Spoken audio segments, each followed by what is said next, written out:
And we are live on a Monday. My dance moves, they don't change. Actually, they're not dance moves, they're just these things. They don't change, they remain the same throughout all the entire season. Welcome to it. It's called Dance Moves.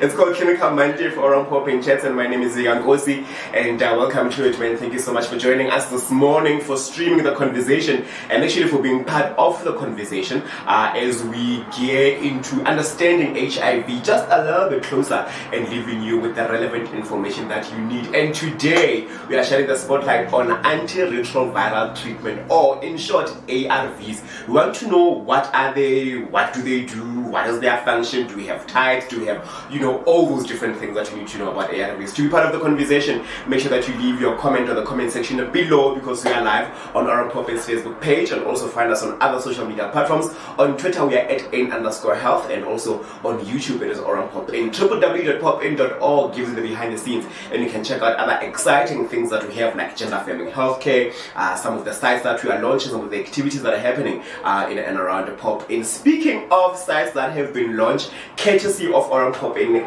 Kempton Park, or Eguruleni. Well, I say Kempton Park because we launched it in Kempton Park. We are coming to you live from Eguruleni, or rather Around Pop in Eguruleni in Kempton. It's confusing. Yeah. We've launched it not so long ago. Check out our social media for those pictures and more. And I'm joined by the head of the household, Umamole Kayum Cool. Sister Mapaseka Mabena, who, by the way, is not stranger to the platform. Good morning. Good morning. How are you? I'm good, thanks. I'm great. Thank you so much for making time. It's been a while since we spoke to you, and I mean, we come back obviously, seeking guidance and wanting advice, because we want to understand HIV just a little bit better, and understand what are the things that make HIV, or manage it in this instance. So today we're talking about introduction to ARVs. First and foremost, what are ARVs? For somebody who doesn't even know what ARVs are, what are they? Alright, so ARVs is an acronym that stands for antiretroviral drugs or treatments.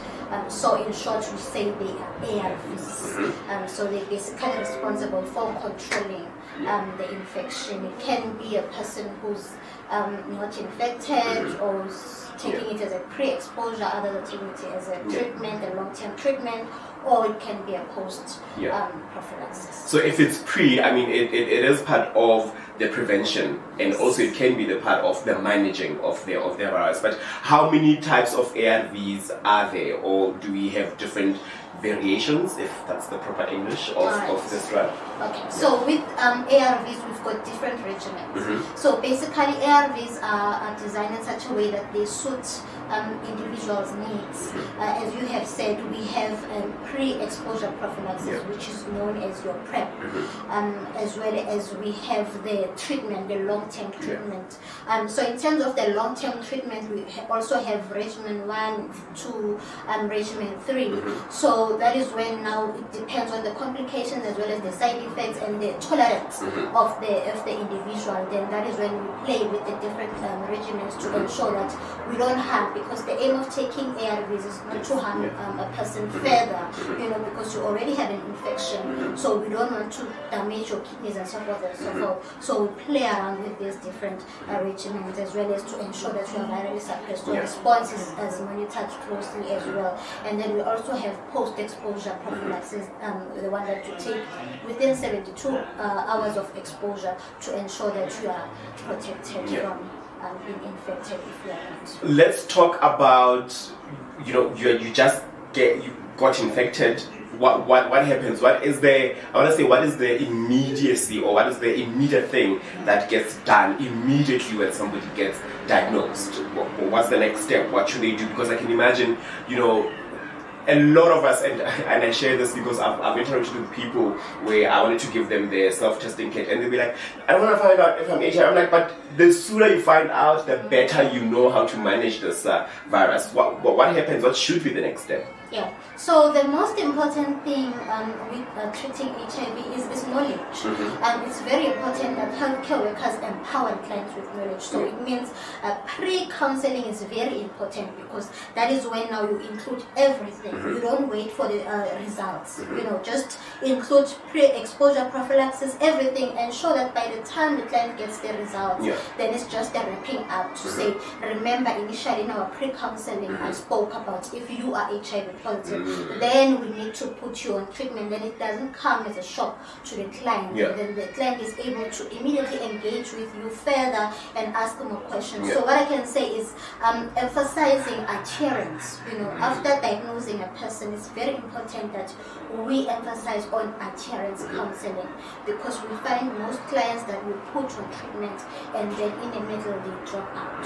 And then we have identified that the gap is when now we lacked adherence. So adherence counseling is very important, and it's not a one-day thing. You need to follow up the client consistently and also find out the goals, the health goals of an individual, because we need to educate them and ensure that HIV doesn't stop them from living. If you're studying, you need to continue studying. You continue. The only thing is that you need to adopt those healthy habits. Whatever that you are doing extremely, like taking alcohol, then you need to reduce for your own health and be able to.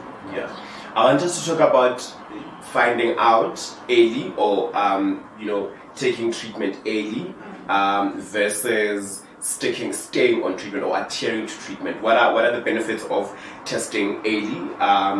Or testing in general, because I think, like I said, people are a bit scared. They don't know that there is information like this where you can continue living your life, you can live a positive life, you can get your add-on and stay on treatment. But let's talk about finding out early, or testing, the importance of testing, and then also the importance of adhering to the medication, to these areas. A good question, because in nowadays you find that you have to beg people to test, and it should be an occasional thing, like when you go to a facility and testing your cholesterol and so forth. So HIV should be part of your wellness plan, as an individual, because being diagnosed at an early stage gives you a chance, to ensure that you take care of yourself. Because if you are diagnosed later, then that is when now you find that there are multiple opportunistic infections.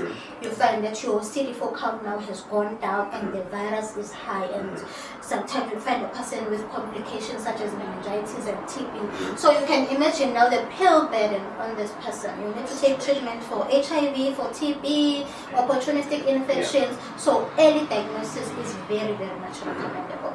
I want us to talk about what it looks like when you are introduced to ARVs, or when you are not on ARVs, introduced to ARVs, and the end goal where you are supposed to be, and you would demonstrate that with our BOK bottles, because like I said, a lot of people don't even think about the goal being because you are you've gotten your add-on and you are adhering, like you said, you have your goals, you have everything set, you have somebody at pop-in or wherever who really takes you through the steps of adherence, and then at the end actually being undetectable equals untransmittable. Take us through that.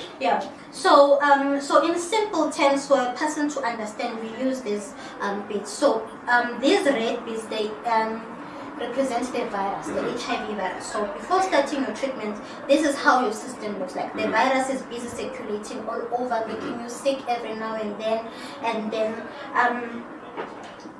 during your treatment now, if you are taking it correctly as prescribed by the healthcare worker, then in the long run, within 2 months or 3 months, then you find yourself now diluting this virus, now the virus going down, and then the black bits, they represent the CD4 cells. So now you find that now the CD4 cells are growing, and then the virus is slightly now going down.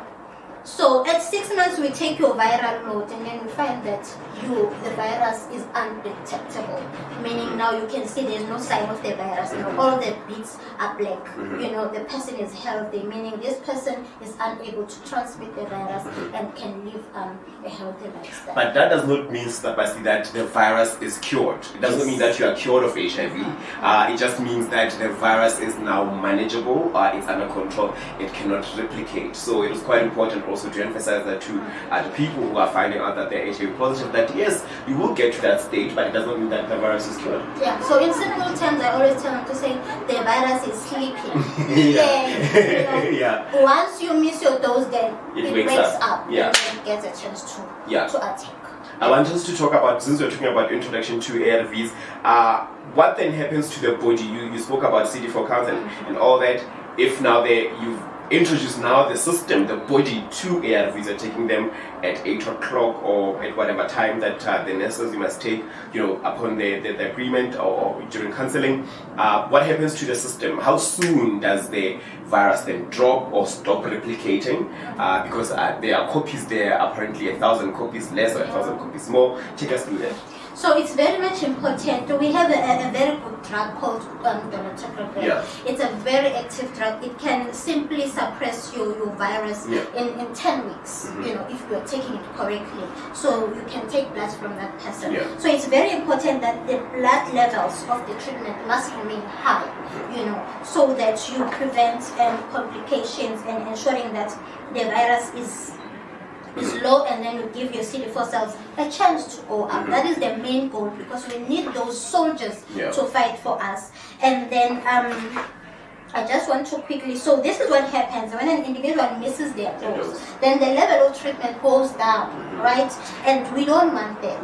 We need you to top up immediately. So that is why the importance of time is very much important when you're taking the ARVs. And I need to emphasize that. However, it happens on some occasions when you find the clients who tell you to say, I missed the time of taking my treatment, and I would encourage them, take it immediately when you remember. But that mustn't be a trend. Yes. Because if it becomes a trend, then it begins to create this wave now, and that is when now we have complications. Now you see there's an exclamation mark now because of missing those every time, and then we have what we call resistance, right? Because now the virus gets stronger. Now they are used to this pattern of yours, and then they become stronger than the treatment that you are taking. So that is why now we find the person having to switch to another regimen. So we need to prevent such complications, because remember, if you move from one pill,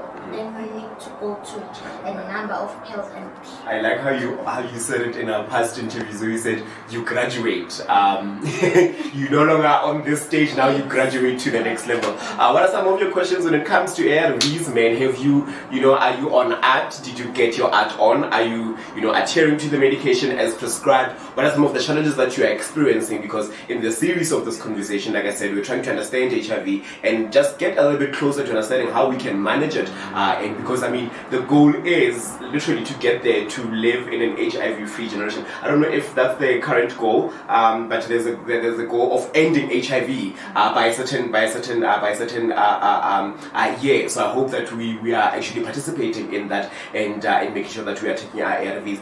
Send through your questions. It is @n_health on Twitter, and with the hashtag Clinical Monday, and our resident clinician, Mapaseka Mabena, who's been kind enough today to take time out to speak to us when it comes to this topic of ARVs. And we just know that there's a difference between the regimen. There's a lot of regimen, but we need to adhere and we need to take ARVs as prescribed. So we're looking forward to getting your engagements. Also, don't forget to follow us on our TikTok channel, or our TikTok account. I almost said channel. Channel is YouTube, but you know what I mean. TikTok, we are at Oram Pop In, and on our YouTube channel, that's where you can find all these series of conversations that we had, either also in the past and currently when we're looking at HIV. Stabas, let's talk about, you spoke about pre and post. I want us to wrap it up, and I want us to just talk about that, and maybe perhaps talk about disclosure, because that's also important. Somebody's just found out pre and post counseling. How important is that? It's very important because that is when now the healthcare worker plans with the client. You need to plan, like I said in the beginning, you need to know the life goal of this individual, then to understand them and find out if they have any support system. Because remember, you cannot do this on your own. However, we are not pressurizing individuals to disclose to their families or partners. If you cannot do that currently, then Pop In is there for you. We've got trained counselors and a case manager and a social worker in place to support you until you are ready. And as well as just to mention the collaboration that we have with PSI, having the coaches as well, really gives a positive results. So it's very important, and I can say if you miss that step, then you will lose the client, right? And to make sure that you plan and make sure you know the working hours of the client. They are very important because you are able to advise them to say, okay, if you're coming back at home at 9 o'clock, then take them at this time. You are unemployed, let us see how many, which programs can you, register in, so that at least you have an income, to have food and all. Because most of the other challenges with adherence is the socio-economic factors, and we cannot shy away from that, because we can shout and say adherence, take your treatment. However, we have clients that don't have anything. They'll cry in tears to say, but guys, how do I take? So I can say. So let's talk about, you touched on establishing a support structure. That sort of like isn't linked with disclosing. If the client has a support structure, how important is disclosing? Because now you're coming home, you're carrying a bag that says you have to take these pills. How important is disclosure to the support structure? So disclosure is important because at least you have that someone who's going to remind you to say, hey V, don't forget your appointment. Hey V, you are not feeling better. Did you go and consult? Would you like me to accompany you? V, it's time to take your treatment. As opposed to having someone that didn't disclose. Now you have to hide your pills, and then your aunt is visiting there, full on this couch, sitting, watching TV. They're not going to sleep, right? Shasha is panicking. My pills are there, and my aunt. So disclosure is very important because at least your family can, remind you and say, hey, V, it's your time. We know it's difficult, but at least family, I think it's the best.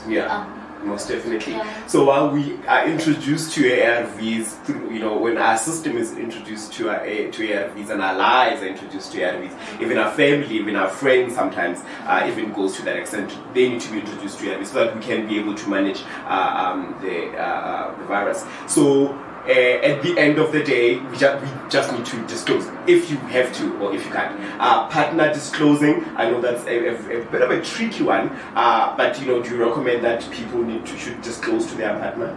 Yes, and that is why I recommend couple testing. It's very important because it gives you that platform of disclosing in front of the healthcare worker who can guide you guys. Because remember, we sometimes have those discordant couples to say, guys, the status shouldn't stop you from loving one another. You can take PrEP, I can take my ART. We continue building what we want to build. So couples testing is another, easiest strategy, because we find people would say, how do I do it? I don't want to make it obvious and I love this person, I want to marry this person, but every now and then they would ask me, why am I insisting of using a condom? All those things. So couples testing, please, it's very important, guys. Let us do it.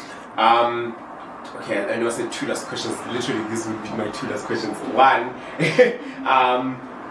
when we wrap up, that is important. How ready should? Because a person can find out that they're HIV, but then they are not ready. To take ARVs. How do we measure that the person is actually ready? We can now, initiate them on ART.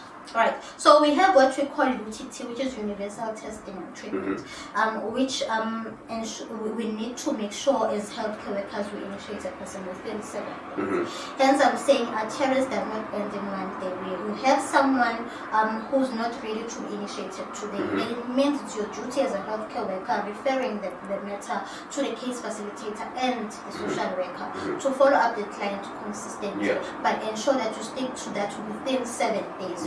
In ensuring that you put, because we differ as individuals, they can be you can, accept and say, no, I've been reading about this, I know what is HIV, just give me my pills and let me go. And then you have someone who would say, I'm not ready, I am not ready, I'm not going to take this.